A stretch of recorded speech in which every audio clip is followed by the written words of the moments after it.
Afghanistani, Pakistani এবং বাংলাদেশিরা ভারতের জেলে আটকে রাখা হয়েছে প্রত্যেককে। তাদেরকে মুক্ত করার দাবিতে এবার জনস্বার্থ মামলা হাইকোর্টে।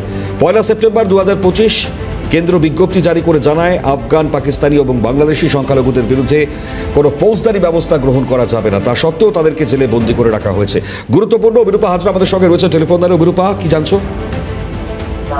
দেখো, আফগানিস্তান, পাকিস্তান ও বাংলাদেশের সংখ্যালঘুদের ভারতের জেলে আটকে রাখা হচ্ছে, তাদেরকে মুক্ত করা হোক এই দাবি জানিয়ে জনস্বার্থ মামলা 1 সেপ্টেম্বর 2025 কেন্দ্রীয় সরকারের বিজ্ঞপ্তি জারি করে জানায়, আফগানিস্তান, পাকিস্তান এবং বাংলাদেশ থেকে আগত ওই দেশের সংখ্যালঘুদের বিরুদ্ধে কোনো ফৌজদারি ব্যবস্থা গ্রহণ করা যাবে না।